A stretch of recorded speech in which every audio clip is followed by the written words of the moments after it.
ನಿನ್ನೆ ಟ್ರಾನ್ಸ್ಮಿಷನ್ ಬಗ್ಗೆ ನಿಮಗೆ ಎಕ್ಸ್ಪ್ಲೈನ್ ಮಾಡಿದೆ. ಟ್ರಾನ್ಸ್ಮಿಷನ್ ಅಂಡ್ ಡಿಸ್ಟ್ರಿಬ್ಯೂಷನ್ ಬಗ್ಗೆ ಎಕ್ಸ್ಪ್ಲೈನ್ ಮಾಡಿದೆ. ಟ್ರಾನ್ಸ್ಮಿಷನ್ ಅಂಡ್ ಡಿಸ್ಟ್ರಿಬ್ಯೂಷನ್ ಅಲ್ಲಿ ಯಾವ ತರ ಟ್ರಾನ್ಸ್ಮಿಷನ್ ಮಾಡ್ತಾರೆ, ಯಾವ ತರ ಡಿಸ್ಟ್ರಿಬ್ಯೂಷನ್ ಮಾಡ್ತಾರೆ, types of transmission, types of distribution ಬಗ್ಗೆ ಹೇಳಿದ್ದೆ. ನೆಕ್ಸ್ಟ್ ಅದಕ್ಕೆ ಯೂಸ್ ಮಾಡ್ತಕ್ಕಂಥ ಸರ್ಕ್ಯೂಟ್ ಬ್ರೇಕರ್ಸ್ ಬಗ್ಗೆ ಹೇಳಿದ್ದೆ. ಮತ್ತೆ ಸಬ್ಸ್ಟೇಷನ್ಸ್ ಅಂದ್ರೆ ನಿಮ್ಗೆ ಟ್ರಾನ್ಸ್ಮಿಷನ್ ಇಂದ ಬರ್ತಕ್ಕಂಥ ಪವರ್ ನ ಸಬ್ಸ್ಟೇಷನ್ ಕೊಟ್ಟು, ಸಬ್ಸ್ಟೇಷನ್ ಇಂದ ಡಿಸ್ಟ್ರಿಬ್ಯೂಷನ್ ಕೊಟ್ಟು, ಡಿಸ್ಟ್ರಿಬ್ಯೂಷನ್ ಇಂದ ಸಪರೇಟ್ ಸಬ್ಸ್ಟೇಷನ್ ಕೊಟ್ಟು ಕಳಿಸ್ತಕ್ಕಂಥ ಸಪ್ಲೈ ಯಾವ ತರ ಕಳಿಸ್ತಾರೆ ಅಂತ ಸಹ ಹೇಳಿದ್ದೆ. ಅದೇ ರೀತಿ ಇಂಡೋರ್ ಸಬ್ಸ್ಟೇಷನ್ ಅಂದ್ರೆ ಏನು, ಔಟ್ಡೋರ್ ಸಬ್ಸ್ಟೇಷನ್ ಅಂದ್ರೆ ಏನು, ಪೋಲ್ ಮೌಂಟೆಡ್ ಸಬ್ಸ್ಟೇಷನ್ ಅಂದ್ರೆ ಏನು, ಅವುಗಳ ಬಗ್ಗೆ ಹೇಳಿದ್ದೆ. ಮತ್ತೆ ಓವರ್ ಹೆಡ್ ಲೈನ್ಸ್ ಅಲ್ಲಿ ಯಾವ ತರ ಮಾಡ್ತಾರೆ, ಓವರ್ ಹೆಡ್ ಲೈನ್ಸ್ ಅಲ್ಲಿ ಯೂಸ್ ಮಾಡ್ತಕ್ಕಂಥ ಪಾರ್ಟ್ಸ್ ಹೇಳಿದ್ದೆ. ಅದೇ ರೀತಿ ಇವತ್ತು ಇನ್ನೊಂದು ಬಂದು stay rod and stay wire. Stay rod for stay wire. ಈ ಸ್ಟೇ ವೈರು ಮತ್ತೆ ಸ್ಟೇ ರಾಡ್ ಅಂದ್ರೆ ಏನಪ್ಪಾ ಅಂದ್ರೆ, ಈಗ ಇದರಲ್ಲಿ ಎಕ್ಸ್ಪ್ಲನೇಷನ್ ಏನ್ ಹೇಳುತ್ತಂದ್ರೆ, stay rods are stay wires are necessary for the poles installed at the bend or for the starting and terminating poles of the line, because the poles can be bent due to tension of the line. No stay wire is needed for the poles installed in midway if the line having equal and opposite tension in their both sides, and egg insulators is mounted to height of the 3 meters in the stay wire, and the stay wire is tied to the thimble attached to the well grounded stay rod has the stay wire is then tightened by the ratchet mounted on the thimble. ಅಂದ್ರೆ ಈ stay rod ಮತ್ತೆ stay wire ನ ಏನ್ use ಮಾಡ್ತಾರೆ ಅಂತಂದ್ರೆ, ಎಲ್ಲಿ ನಮ್ಗೆ wire terminating ಮಾಡಿರ್ತೀವಿ ನಾವು ಸೆಂಟ್ರಲ್, ಇವಾಗ ಲೈನ್ ರನ್ನಿಂಗ್ ವೈರ್ ಹೋಗಿದ್ದ ಹತ್ರ ನಾವು ಸ್ಟೇ ರಾಡ್ ಸ್ಟೇ ವೈರ್ ನ ಹಾಕೋದಿಲ್ಲ, ಆಯ್ತಾ. ಎಲ್ಲಿ ನಾವು ಲೈನ್ ನ ಸ್ಟೇ ಮಾಡ್ತೀವಿ, ಎಲ್ಲಿ ಲೈನ್ ಸ್ಟಾಪ್ ಆಗುತ್ತೋ ಅಂತ ಜಾಗಗಳಲ್ಲಿ ಏನ್ ಮಾಡ್ತೀವಿ ನಾವು, ಪೋಲು ಬೆಂಡ್ ಆಗ್ದಿರಾ, ಅಂದ್ರೆ ಲೈನ್ ಎಳೆದಿರ್ತಾರಲ್ಲ ಆ ಲೈನ್ ಎಳೆದಿರೋದಕ್ಕೆ ಪೋಲ್ ನ ಬೆಂಡ್ ಆಗ್ದಿರಾ ಟೈಟ್ ಆಗಿ ಸ್ಟ್ರೈಟ್ ಆಗಿ ಇಟ್ಕೊಳ್ಳೋದಕ್ಕೆ ನಾವು ಸ್ಟೇ ರಾಡ್ ಮತ್ತೆ ಸ್ಟೇ ವೈರ್ ನ ಯೂಸ್ ಮಾಡ್ತೀವಿ. ಸ್ಟೇ ವೈರ್ ಜೊತೆಗೆ ಒಂದು ಎಗ್ ಇನ್ಸುಲೇಟರ್ ನ ಯೂಸ್ ಮಾಡ್ತೀವಿ. ಎಗ್ ಇನ್ಸುಲೇಟರ್ ಏನಂದ್ರೆ, ಇವಾಗ ಇದೊಂದು ಪೋಲ್ ಅಂತ ತಿಳ್ಕೊಂಡಾಗ ಈ ಪೋಲ್ಗೆ ಇಲ್ಲೇನ್ ಮಾಡ್ತೀವಿ, ಕ್ರಾಸ್ ಆರ್ಮ್ ಇರುತ್ತೆ. ಈ ಕ್ರಾಸ್ ಆರ್ಮ್ ಮೇಲೆ ಅಥವಾ ಕೆಳಗಡೆ ನಾವ್ ಏನ್ ಮಾಡ್ತೀವಿ, ಸ್ಟೇ ವೈರ್ ನ ಯೂಸ್ ಮಾಡ್ಕೊಡ್ತೀವಿ, ಆಯ್ತಾ. ಸ್ಟೇ ವೈರ್ ನ ಯೂಸ್ ಮಾಡ್ಕೊಂಡು ಇದನ್ನೇನ್ ಮಾಡ್ತೀವಿ, ಇಲ್ಲಿ ಗ್ರೌಂಡ್ ಗೆ ಸ್ಟೇ ರಾಡ್ ನ ಫಿಕ್ಸ್ ಮಾಡ್ತೀವಿ. ಇಲ್ಲಿ ಸ್ಟೇ ರಾಡ್ ಬರುತ್ತೆ. ಈ ಸ್ಟೇ ರಾಡ್ ಜೊತೆಗೆ ಇಲ್ಲಿ ಗ್ರೌಂಡ್ ಇಂದ 3 meters ಗೆ ನಾವೇನ್ ಮಾಡ್ತೀವಿ, ಒಂದು ಎಗ್ ಇನ್ಸುಲೇಟರ್ ನ ಯೂಸ್ ಮಾಡ್ಕೊಂತೀವಿ, ಆಯ್ತಾ. ಎಗ್ ಇನ್ಸುಲೇಟರ್ ನ ಯೂಸ್ ಮಾಡ್ಕೊಂಡು ಲೈನ್ ಏನಾಗುತ್ತೆ ನಿಮ್ಗೆ ಲಾಸ್ಟ್ ಆಗುತ್ತೆ. ಆ ಪೋಲ್ ನ ಟೈಟ್ ಆಗಿ ಇಟ್ಕೊಳ್ಳೋದಕ್ಕೋಸ್ಕರ ನಾವೇನ್ ಮಾಡ್ತೀವಿ, ಇಲ್ಲಿ ಸ್ಟೇ ರಾಡ್ ಇದು ಬಂದು ನಿಮ್ಗೆ ಸ್ಟೇ ರಾಡ್ ಆಗಿರುತ್ತೆ, ಇದು ಬಂದು ಸ್ಟೇ ವೈರ್ ಆಗಿರುತ್ತೆ, ಇದು ಬಂದು ಎಗ್ ಇನ್ಸುಲೇಟರ್ ನ ಯೂಸ್ ಮಾಡಿರ್ತೀವಿ,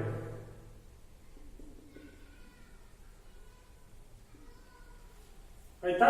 ಲೈನ್ ನ ಅಂದ್ರೆ ಪೋಲ್ ನ ಟೈಟ್ ಆಗಿ ಇಟ್ಕೊಳ್ಳೋದಕ್ಕೋಸ್ಕರ ನಾವೇನ್ ಮಾಡ್ತೀವಿ, ಸ್ಟೇ ರಾಡ್ ನ ಸ್ಟೇ ವೈರ್ ನ ಯೂಸ್ ಮಾಡ್ತೀವಿ.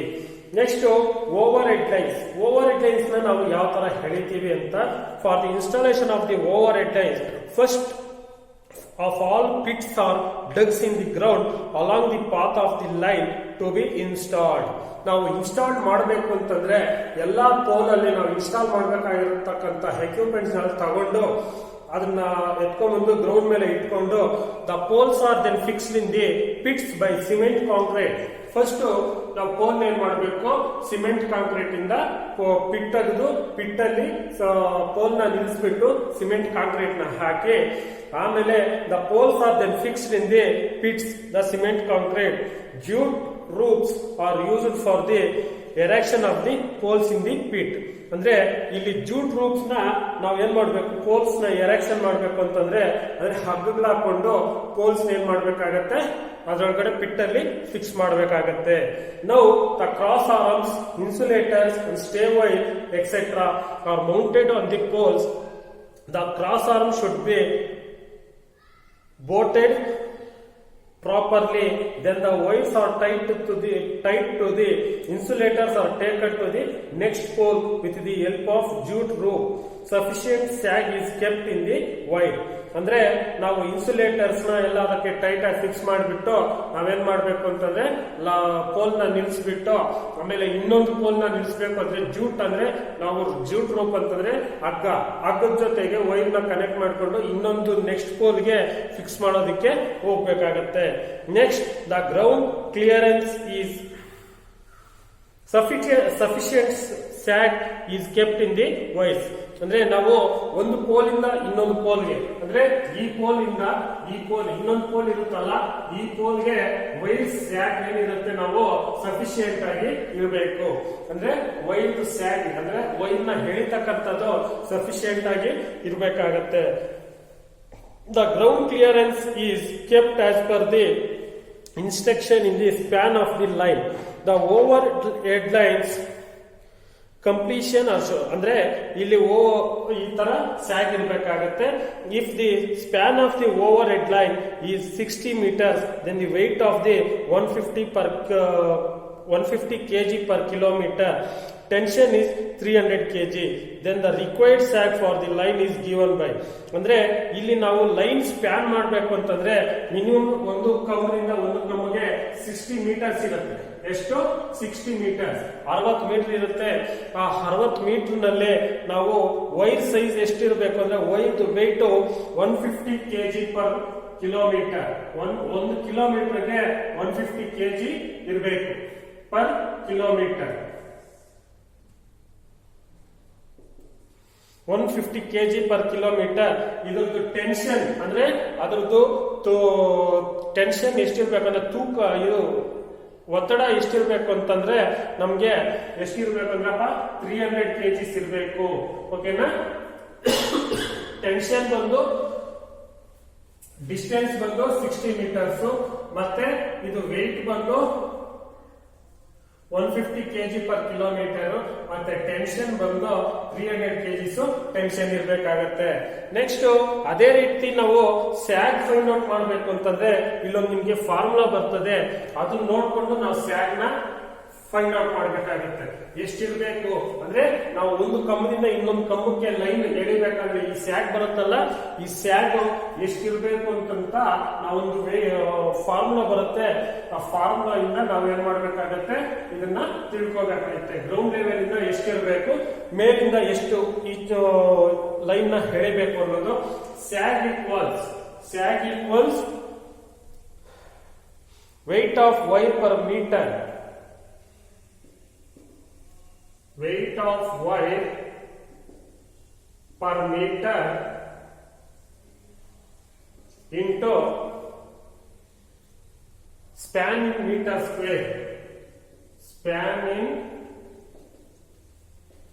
meter square divided by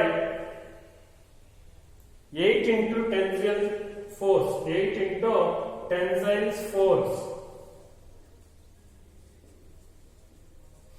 ಅಂದ್ರೆ ಇದು weight of the wire per metre ಅಂದ್ರೆ ಒಂದು ಮೀಟರ್ಗೆ ವೆಯ್ಟ್ ಎಷ್ಟಿರ್ತದೆ into span into metres in square. ಅದನ್ನ ಸ್ಪ್ಯಾನ್ ಅನ್ನ ಇಂಟು ಡಬಲ್ ಮಾಡಿಕೊಂಡು divided by 8 into tensile force ನಾವು ಮಾಡಿದಾಗ ನಮ್ಗೆ ಏನಾಗುತ್ತೆ ಟೆನ್ಸೈಲ್ ಫೋರ್ಸ್ ಅಂತಂದ್ರೆ ಇದು ಟೆನ್ಷನ್ ಇರ್ತದಲ್ಲ ಅದನ್ನ. ಇವಾಗ ಇಲ್ಲಿ weight of the wire per KG per kilometre ಎಷ್ಟಿದೆ ನಮ್ಗೆ 150 ಇದೆಯಾ. 150 into span in metre square ಅಂದ್ರೆ ಸ್ಪ್ಯಾನ್ ಎಷ್ಟು ಬರುತ್ತೆ ಅಂತಂದ್ರೆ ಇದು ಸ್ಪ್ಯಾನ್ ಅಂದ್ರೆ ವೆಯ್ಟ್, ಸ್ಪ್ಯಾನ್ ಅಂದ್ರೆ ಡಿಸ್ಟೆನ್ಸ್. ಸ್ಪ್ಯಾನ್ ಅಂತಂದ್ರೆ ಎಷ್ಟು 60 ಸ್ಕ್ವೇರ್ ಡಿವೈಡೆಡ್ ಬೈ 88 ಇಂಟು 300 ಮಾಡಿದಾಗ ನಮ್ಗೆ ಬರ್ತಕ್ಕಂಥದ್ದು ಅದರದ್ದು ಸ್ಯಾಗು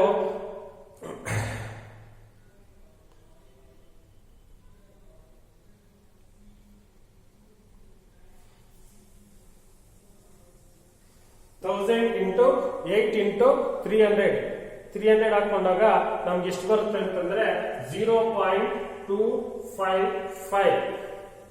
0.225 ಬರುತ್ತೆ. ಆ 0.225 ಎಷ್ಟು ಮೀಟರ್ಸ್ ಆಗಿರುತ್ತೆ, 0.225 ಮೀಟರ್ಸ್ ಇರುತ್ತೆ. ಅದನ್ನ ನಾವು ಸೆಂಟಿಮೀಟರ್ ಕನ್ವರ್ಟ್ ಮಾಡಿದಾಗ 22.5 ನಮ್ಗೆ ಎಷ್ಟು ಬರುತ್ತೆ, 22.5 ಮೀಟರ್ಸ್ ಸ್ಕ್ವೇರ್ ಬರುತ್ತೆ, ಸೆಂಟಿಮೀಟರ್ ಸ್ಕ್ವೇರ್ ಬರುತ್ತೆ. ಓಕೆನಾ? ಈ ತರ ನಾವು ಏನ್ ಮಾಡ್ತೀವಿ, ಸ್ಯಾಗ್ ನ ಫೈಂಡ್ ಔಟ್ ಮಾಡ್ತೀವಿ. ಅದೇ ರೀತಿ ನೆಕ್ಸ್ಟ್ ಗಾರ್ಡಿಂಗ್ ಅಂತಂದ್ರೆ, ಇವಾಗ ನಾವು ಲೈನ್ ಎಳೆದಾಗ ಅಂದ್ರೆ ನಾವು ಏನ್ ಮಾಡ್ತೀವಿ, ಪೋಲಿಂದ ಪೋಲ್ಗೆ ಲೈನ್ ಎಳಿತೀವಿ. ಲೈನ್ ಎಳೆದಾಗ all overhead lines are provided with proper guards at the road or channel crossing. The same type of guards are provided for telephone or low or medium voltage line, so that the line may be not cause harm in case of breakage in it. The guard wires are arched properly, hence the connected the broken wires to the earth. The guarding methods are follow. ಅಂದ್ರೆ ಇದನ್ನ ಏನಕ್ಕೆ use ಮಾಡ್ತೀವಿ ಅಂತಂದ್ರೆ, ಈಗ ರೋಡ್ಗಳು ಮತ್ತೆ channels ಮತ್ತೆ ಕ್ರಾಸಿಂಗ್ಸ್ ಅಲ್ಲಿ ವೈರ್ ಏನಾದ್ರು ಬ್ರೇಕೇಜಸ್ ಆದ್ರೆ ಅದು ನಮ್ಗೆ ಅರ್ಥಿಂಗ್ ಮಾಡಿರೋದಕ್ಕೆ ನಾವು ಗಾರ್ಡ್ಸ್ ನ ಯೂಸ್ ಮಾಡಿರ್ತೀವಿ. ಯಾಕೆಂತಂದ್ರೆ ಅವು ರೋಡ್ಗಳಲ್ಲಿ ಬಿದ್ರು ನಮ್ಗೆ ಬೇರೆಯವ್ರಿಗೆ ತೊಂದರೆ ಆಗ್ದಿರ ಇರ್ಲಿ ಅಂತ ಹೇಳ್ಬಿಟ್ಟು ನಾವು ಅದನ್ನ ಅರ್ಥಿಂಗ್ ಮಾಡ್ತೀವಿ. ಅದೇ ರೀತಿ ಇದ್ರಲ್ಲಿ ಗಾರ್ಡಿಂಗ್ಸ್ ಬಂದು ನಿಮ್ಗೆ 5 ಮೆಥಡ್ಸ್ ಇದಾವೆ. ಅವು ಯಾವ್ಯಾವಪ್ಪ ಅಂತಂದ್ರೆ, ಒಂದು ಕ್ರಾಡಲ್ ಗಾರ್ಡಿಂಗ್ ಅಂತ ಒಂದು ಬರ್ತದೆ.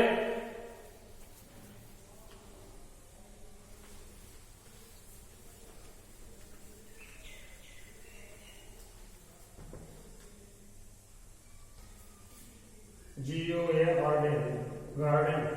ಗಾರ್ಡಿಂಗ್ ಅಂತಂದ್ರೆ ಇದರಲ್ಲಿ ಟೈಪ್ಸ್ ಆಫ್ ಗಾರ್ಡಿಂಗ್ ಬಂದು cradle guarding, next one bird guarding,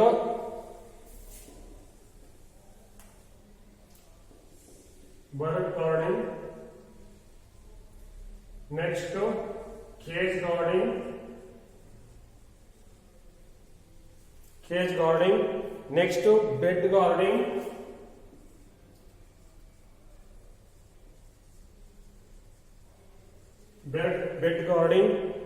trolley guarding.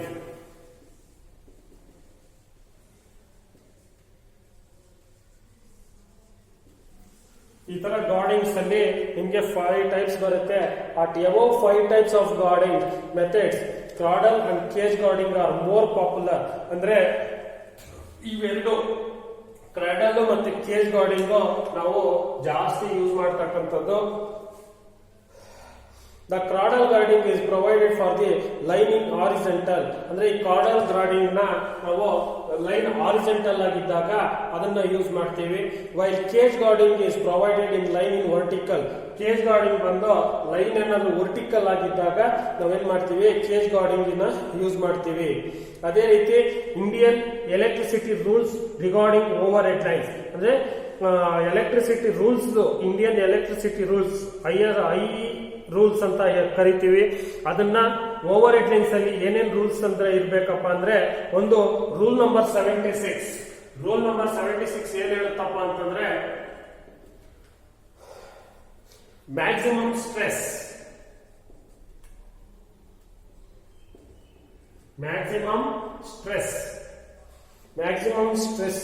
Factor of safety. ಆಯ್ತಾ? ಮ್ಯಾಕ್ಸಿಮಮ್ ಸ್ಟ್ರೆಸ್ ಬಂದು ಫ್ಯಾಕ್ಟರ್ ಆಫ್ ಸೇಫ್ಟಿ. ನೆಕ್ಸ್ಟ್ ಬಂದು ಇದು ಫ್ಯಾಕ್ಟರ್ ಆಫ್ ಸೇಫ್ಟಿ ಬಂದು ಒಂದು ಪೋಲ್ಗೆ, ಮೆಟಾಲಿಕ್ ಪೋಲ್ ಬಂದು ನಮ್ಗೆ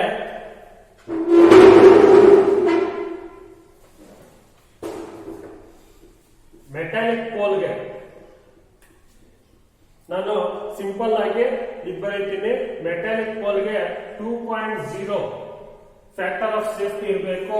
ಕಾಂಕ್ರೀಟ್ ಪೋಲ್ ಸಿಪಿ ಅಂದ್ರೆ ಕಾಂಕ್ರೀಟ್ ಪೋಲ್ಗೆ 2.5 ಇರಬೇಕು. ಮತ್ತೆ hand made concrete pole HCP ಅಂತ ಕರಿತೀನಿ. ಹ್ಯಾಂಡ್ ಮೇಡ್ ಕಾಂಕ್ರೀಟ್ ಪೋಲ್ಗೆ 3.0 ಇರಬೇಕು. ಮತ್ತೆ ವುಡನ್ ಪೋಲ್ ಬಂದು 3.5 ಇರಬೇಕು factor of safety. Rule number 76 ಏನ್ ಹೇಳುತ್ತೆ, maximum stress factor of safety ಬಂದು ಮೆಟಾಲಿಕ್ ಪೋಲ್ಗೆ 2.0, ಕಾಂಕ್ರೀಟ್ ಪೋಲ್ಗೆ 2.5 ಮತ್ತೆ ಇದು HCP means hand made concrete ಪೋಲ್ಗೆ 3.0 ಇರಬೇಕು, ವುಡನ್ ಪೋಲ್ ಬಂದು 3.5 ಇರಬೇಕು. ಅದೇ ರೀತಿ ರೂಲ್ ನಂಬರ್ 77 ಏನ್ ಹೇಳುತ್ತಪ್ಪ ಅಂತಂದ್ರೆ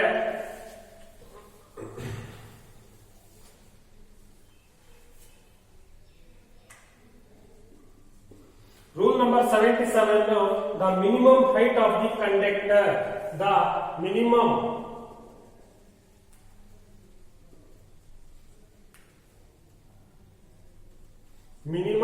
height of the conductor.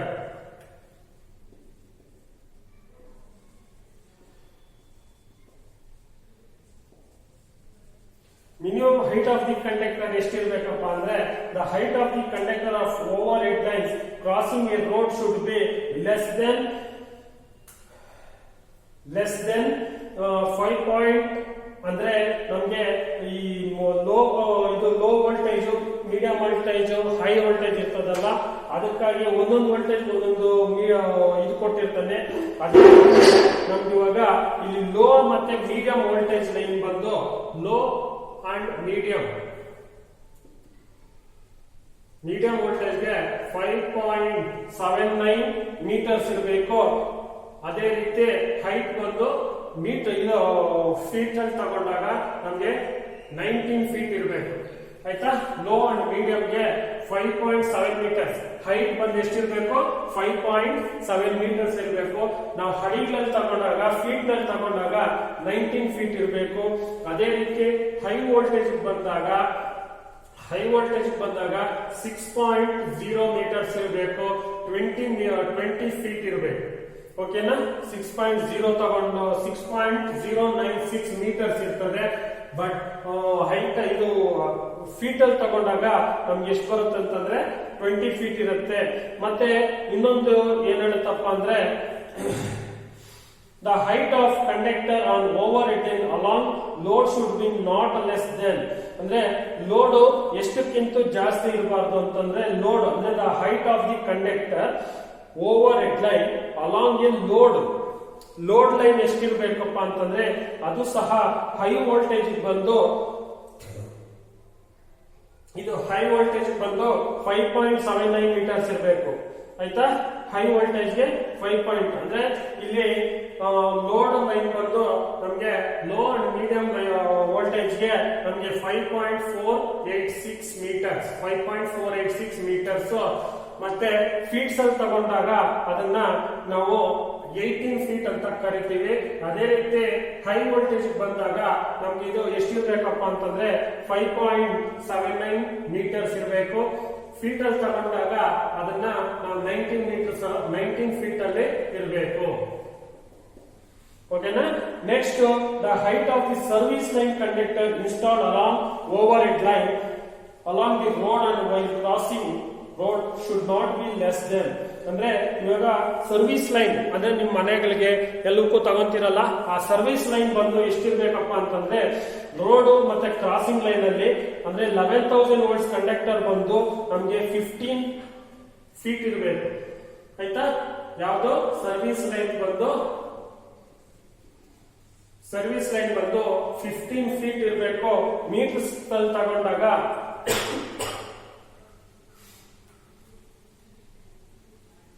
15 feet metres ಅಲ್ಲಿ ತಗೊಂಡಾಗ ನಮ್ಗೆ 4.572 ಮೀಟರ್ 4.572 ಮೀಟರ್ಸ್ ಇರಬೇಕು. ಅದೇ ರೀತಿ ರೋಡ್ ಕ್ರಾಸಿಂಗ್ ಅಲ್ಲಿ ಇದು ಮೀಡಿಯಂ ಅಂಡ್ ಹೈ ವೋಲ್ಟೇಜ್ಗೆ, ಮತ್ತೆ low and medium and high ವೋಲ್ಟೇಜ್ಗೆ 11,000 ಅಪ್ ಟು 11,000 ಬೇರ್ ಕಂಡಕ್ಟರ್. ಇದು ಬಂದು ಬೇರ್ ಕಂಡಕ್ಟರ್ಗೆ. ಇನ್ಸುಲೇಟೆಡ್ ಕಂಡಕ್ಟರ್ಗೆ ನಮ್ಗೆ ಎಷ್ಟಿರ್ಬೇಕು ಅಂದ್ರೆ 3.96 ಮೀಟರ್ಸ್ ಇರಬೇಕು. ಇದು ಹಡಿಗಳಲ್ಲಿ ತಗೊಂಡಾಗ 17 ಫೀಟ್ ಇರಬೇಕು. ಗೊತ್ತಾಯ್ತಾ? 17 ಫೀಟ್ ಅಲ್ಲ, 13 ಫೀಟ್. ಇಲ್ಲಿ ನೋಡಿ, ಇದು ಬಂದು ಅವಾಗ್ಲೇ ಏನ್ ಹೇಳಿದೆ, rule rule the minimum height of the conductor. Minimum height of the conductor ಅಂತ ತಗೊಂಡಾಗ ಫಸ್ಟ್ ನಾವು the height of the conductor over A time crossing A road not less than, ಅಂದ್ರೆ ರೋಡ್ ಕ್ರಾಸಿಂಗ್ ಗಳಲ್ಲಿ ನಾವು ಯೂಸ್ ಮಾಡ್ಬೇಕಂದ್ರೆ first low and medium voltage ಬಂದು 5.79 metres, but ಅದನ್ನ ಅಡಿಗಳಲ್ಲಿ ತಗೊಂಡಾಗ ಫೀಟ್ ನಲ್ಲಿ ತಗೊಂಡಾಗ 19 ಫೀಟ್ ಇರಬೇಕು. ಮತ್ತೆ for the high voltage lines ತಗೊಂಡಾಗ 6.096 ಮೀಟರ್ಸ್ ಇರಬೇಕು, 20 ಫೀಟ್ ಇರಬೇಕು.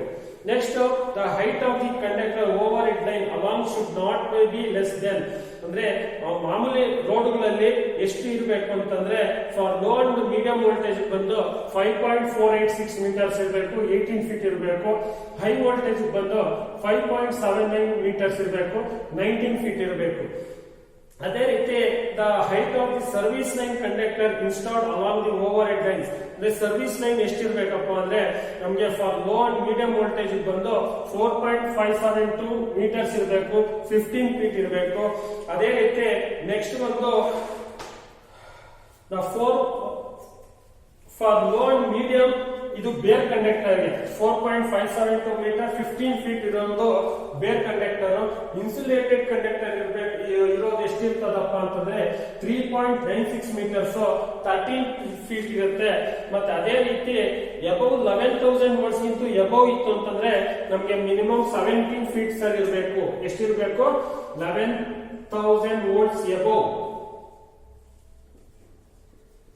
11,000 ವೋಲ್ಟ್ಸ್ ಎಬವ್ ಇದ್ದಾಗ ನಮ್ಗೆ ಎಷ್ಟಿರ್ಬೇಕಪ್ಪ ಅಂತಂದ್ರೆ ಅದು 5.182 ಮೀಟರ್ಸ್, ಫೀಟ್ಸ್ ಅಲ್ಲಿ ತಗೊಂಡಾಗ 17 ಫೀಟ್ ಇರಬೇಕು. ಓಕೆನಾ?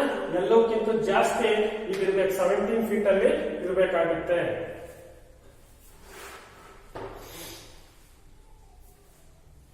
ಮತ್ತೆ the height of the EHT voltage conductors above 33,000 volts should not be less than 5.182 meters. ಅಂದ್ರೆ ಇದಕ್ಕಿಂತ ಕಡಿಮೆ ಇರಬಾರ್ದು, ಅದಕ್ಕಿಂತ ಜಾಸ್ತಿನೇ ಇರಬೇಕು.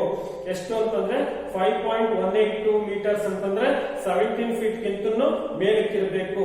For additional 33 kV parts the roof provided the height of the line while crossing a road not kept less than 6.096 metre, 20 feet. ಅಂದ್ರೆ ಇವಾಗ road crossing ಅವೆಲ್ಲ ಬಂದಾಗ ಹೈಟ್ ಬಂದು ಎಷ್ಟಿರ್ಬೇಕಪ್ಪ ಅಂತಂದ್ರೆ 20 ಫೀಟ್ ಇರಬೇಕು. ಮೀಟರ್ಸ್ ಅಲ್ಲಿ ತಗೊಂಡಾಗ 6.096 ಮೀಟರ್ಸ್ ಇರಬೇಕು. ಮತ್ತೆ ರೂಲ್ ನಂಬರ್ 79 ಏನ್ ಹೇಳತ್ತಪ್ಪ ಅಂತಂದ್ರೆ